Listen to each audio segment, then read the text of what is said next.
नमस्कार.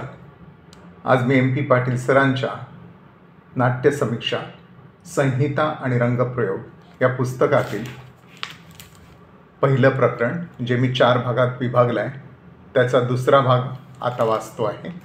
आत्मकथा एक आकलन.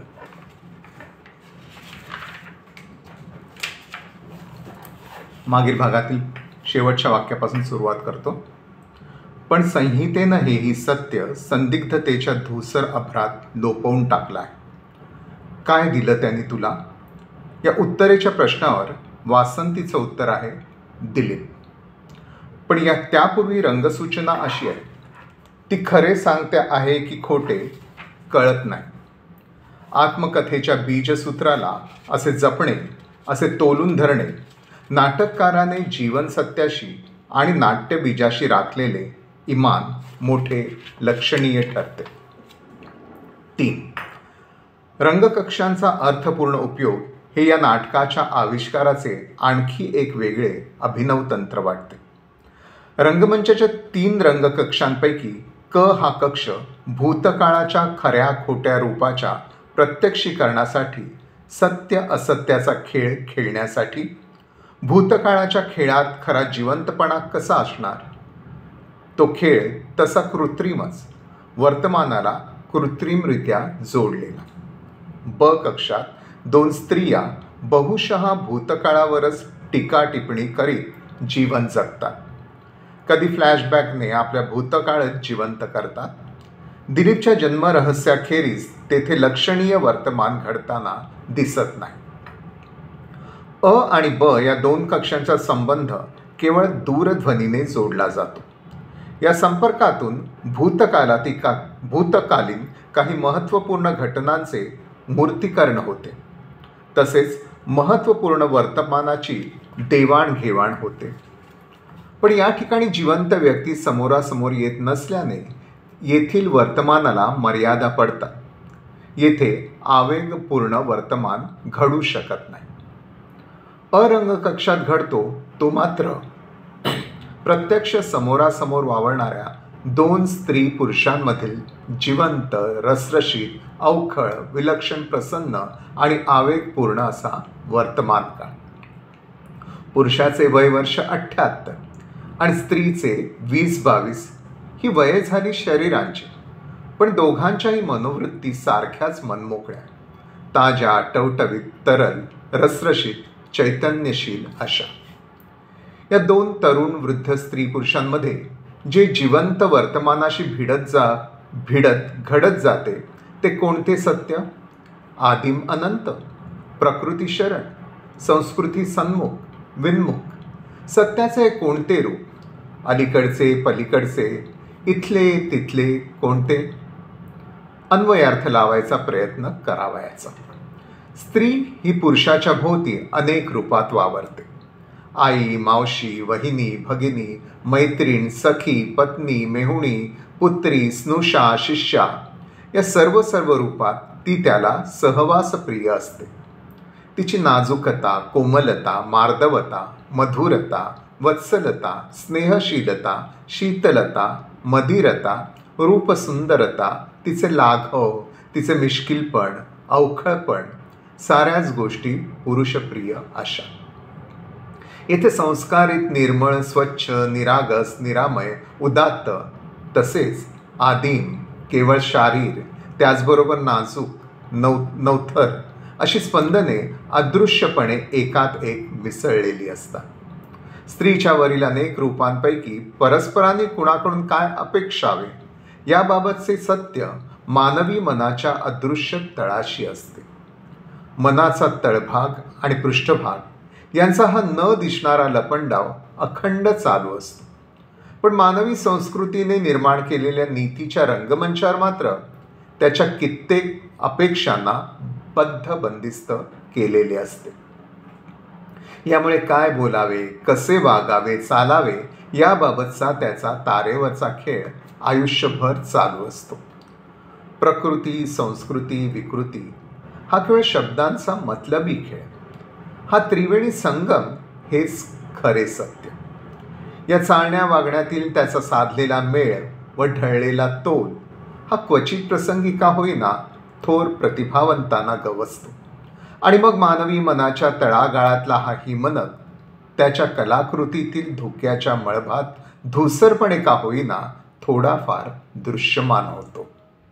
राज्याध्यक्ष प्रज्ञामधील आदिम स्त्री पुरुषाचे सहवास सुखाचे विकसित होत गेलेले नाते या अशा तारेवरच्या साधलेल्या ढळलेल्या तोलामेळ्याचे आहे, तोला मोलाचेही आहे.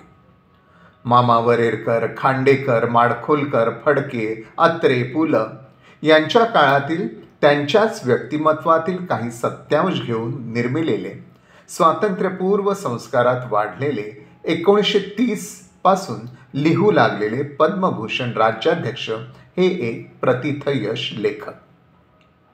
त्या काळातील तथाकथित आदर्शवाद, बांधिलकी यांच्याशी इमान राखल्याचा अभिमान, अहंकार असलेले हे वृद्ध लेखक पत्नी आणि धाकटी मेहुणी प्रेयसी यांनी परित्यक्त केलेले, त्यामुळे एकटे पडलेले आणि आता केवळ भूतकाळावर जगणारे असे हे व्यक्तिमत्व.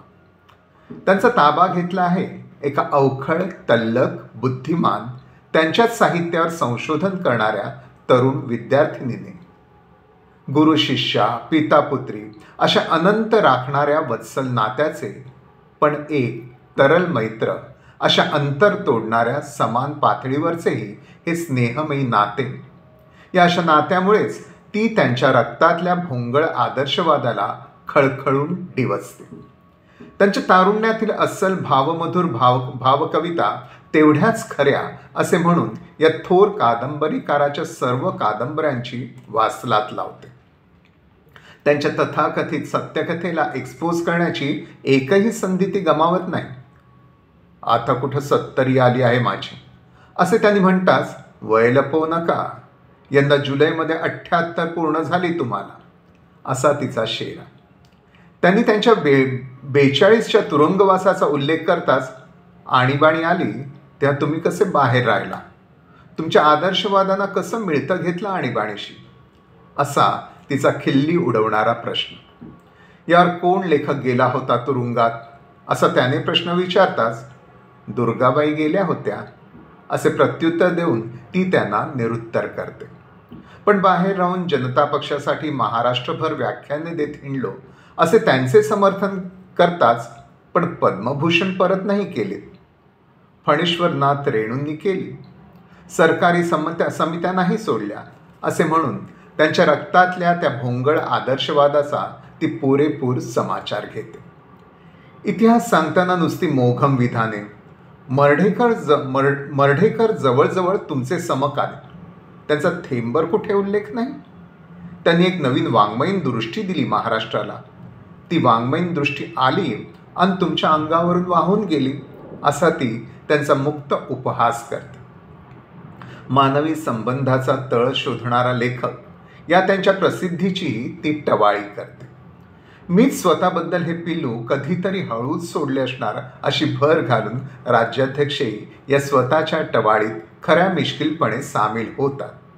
या सर्व ठिकाणी साधलेला नाट्यात्म विरोधी लय असा अगदी मिश्किल, अवखळ, नर्म पातळीवरचा असतो की वाचक प्रेक्षकांसारखाच त्या दोघांनाही जणू तो हवासा असतो.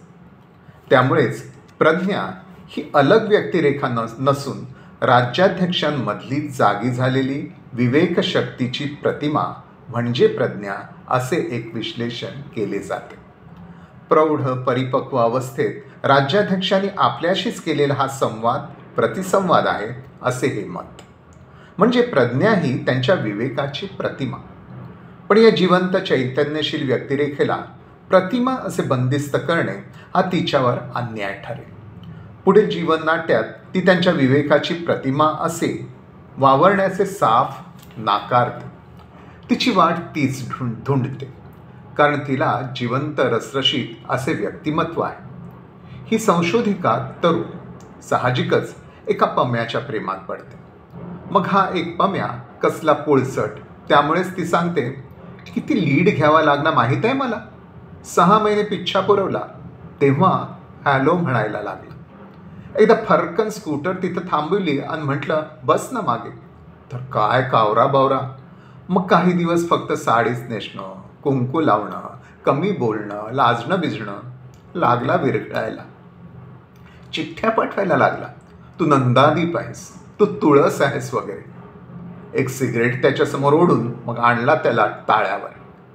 किती वेळ जातो प्रेम करायचं म्हणजे माहिती आहे, हे तिला शोभेसे तिचे अवखळ तारुण्य. पण इथेही प्रज्ञाने राज्याध्यक्षांच्या कादंबऱ्यातील त्या काळातील तथाकथित आदर्श प्रेमिक नायकांची टवाळी केली आहे. म्हणून या ठिकाणीही प्रज्ञा म्हणजे राज्याध्यक्षांमधील अवखळ अशा टीकाकार विवेकाचीच थोडीफार प्रतिमा असेही म्हणता येईल. माझ्या कादंबऱ्या वाचलेल्या दिसतात त्यानं. या वाक्यातून ही टवाळी अधोरेखित होते. म्हणून हे वाक्यही तिच्या प्रतिमा रूपाला काहीसे समर्थन देते. पण पुढे ती या प्रतिमेतून पूर्ण मोकळी होतेच आणि राज्याध्यक्षांच्या आदिम आणि स्नेहमयी मैत्र अशा वाटेवर तिच्यातील जिवंत स्त्री सखीचा जन्म होतो. पम्याच्या संदर्भात तुझं कन्यादान मी करणार असे पिता पुत्रीचे वत्सल नाते शब्दातून सांभाळणारे राज्याध्यक्ष आणि आपली मिश्किल प्रेमवेडी कथा अवखळपणे सांगणारी प्रज्ञाही आधुनिक पिता पुत्रीचे नाते सांभाळणारीच. 15 वर्षापूर्वी तिचे वडील गेलेले आणि राज्याध्यक्ष अपत्याविना असलेले, त्यामुळेच ही अशी वत्सल जवळी. असा हा इलेक्ट्रा कॉम्प्लेक्स. पण पुढे या नात्याला नकळत गोष्टी घडून जातात. असे अनोखी प्रकृती शरण वळण मिळते. एक खरेखुरे सत्य फुलू लागते, रूप धरू लागते. साधी एकत्रित चहाची गोष्ट. झकास करतेस तू चहा असे ते म्हणताच, लाड करून घ्या स्वतःचे असे तिचे लाडिक उत्तर. सुरुवात तूच केलीस, आता अडखळलीस तू अशी त्यांची मिश्किल. त्याला तिचा दुजोरा अडकले खरी. चर्चा चालू आहे देवदत्तावरील लेखाबद्दलची. लेखातील संयम, आविष्कार इत्यादीबाबत प्रज्ञा नेहमीसारखीच त्यांना एक्सपोज करीत असते. ते खोट्या रागाने चल चालती हो इथनं असं म्हणताच ती तिचे हसू दाबत म्हणते, बघा हां, मग फोन करू नका मागणं असे या प्रकारच्या सुरू झालेल्या आवृत्तींबद्दल त्यांना चिडवते. तुला चढवून ठेवली आहे डोक्यावर मी पूर्वी नातं तोडणारा माणूस. आता 10 वेळा फोन करतो, तू कितीही वाईट वागलीस तरी. त्यांच्या एकटेपणातील प्रज्ञा हा हवाहवासा वाटणारा विरंगुळा असे नाते आता जुळू लागते. परस्परांना हवेहवेसे वाटणारे, तेही एकमेकांच्या लक्षात येत असलेले. याचा पडताळा घेण्याचा ती मोठ्या कौशल्याने प्रयत्न करू लागते. तो पम्या तुमचा कसा मत्सर करतो. तुमच्या कादंबऱ्यामधील रिसर्च त्याला कसे आवडत नाही. मी त्याला वेळ देत नाही, पण तुम्हाला देते याचा त्याला कसा मत्सर वाटतो. त्याला जळवायला मी तुमच्या नावाचा कसा चिक्कार उपयोग करते. मी तुमच्याशी फ्लर्ट करते असे तो कसा म्हणत असतो. आपल्या मनातील त्यांच्या सहवास सुखाचे वाढत असलेले अनोखे नाते ती किती स्पष्टपणे सूचित करते. त्यांचीही कळत नकळत जाणीवपूर्वक साथ मिळू लागते. मग फोन करून बोलवता कशाला असे तिने विचारताच, बरं वाटतं तुझ्या संगतीत. एखाद्या माणसाच्या सहवासात राहावंसं वाटतं, ते आपल्याला बरं वाटावं म्हणून. आणि एक दिवस अशाच एका संध्यासमयी ती दोघंच नेहमीसारखी इथंच एकत्रित आली असताना, आकाशात चांदण्या जमू लागण्याच्या तयारीत असताना रंगमंचावर असे घडते. ती म्हणते, जाते मी, उशीर होतोय. तो घरी जाऊन रडतच बसणार ना. त्यापेक्षा तिला एकदम हुंदका येतो. ती मान नाही नाही अशी हलवते. तो, वेडी की काय तू, आवर बघू. राज्याध्यक्ष तिची पाठ थोपटत तिला हुंदका आवरण्यास सांगतात. तिच्या शांत आवेगाचा आविष्कार, मी मघाशी खोटं बोलले. आमचं भांडण झालेलं नाही आहे. मी त्याला सांगून आले, माझा नाच सोड. आपण आता भेटायचं नाही म्हणून. फार दुःखी झालाय तो. पण त्याला तुमच्याबद्दल राग मत्सर काही वाटत नाही. तो, मग काय झालं. मग ती एकदम वळून बसूनच उभ्या असलेल्या राज्याध्यक्षांच्या कमरेला आवेगाने मिठी मारते, अनावर रडते. सारा अर्थ अनर्थ राज्याध्यक्षांच्या लक्षात येतो. ते एवढेच म्हणू शकतात, अरे देवा, एवढंच पाहायचं राहिलं होतं. ती शांत स्पष्ट सांगते, तुमच्यात मी गुंतले कशी आणि केव्हा हे माझं मलाच कळलं नाही. यानंतर प्रमोदकडे नाही जाता येणार मला. तिच्यातील शिष्या, पुत्री, मैत्रीण, सखी अशी ही झालेली परिवर्तने, या सर्व नात्यांची ही सरमिसळ आणि त्यांच्यातही गुरु, पिता, मित्र, सखा अशी होत असलेली परिवर्तने, या सर्व नात्यांची सरमिसळ हे एक नीती अनिती पलीकडचे सत्य हा या जिवंत चैतन्यशील प्रज्ञा प्रकरणाचा अन्वयार्थ. आणखी एक गुंतागुंत. तरुण नवथर प्रियकर पम्या आणि गलितगात्र परिपक्व वृद्ध सखा या दोन विरोधी पातळ्यांवर प्रज्ञामधील प्रेयसी आणि सखी शिष्या विकसित होत असते. या दोहोंमधील तरुण प्रियकर प्रेयसीचे नाते विकसित होणे हेच नेहमीचे नैसर्गिक सत्य. म्हातारा नवरा गमतीला अशी आपण दुसऱ्या पातळीवरची टर उडवलेली.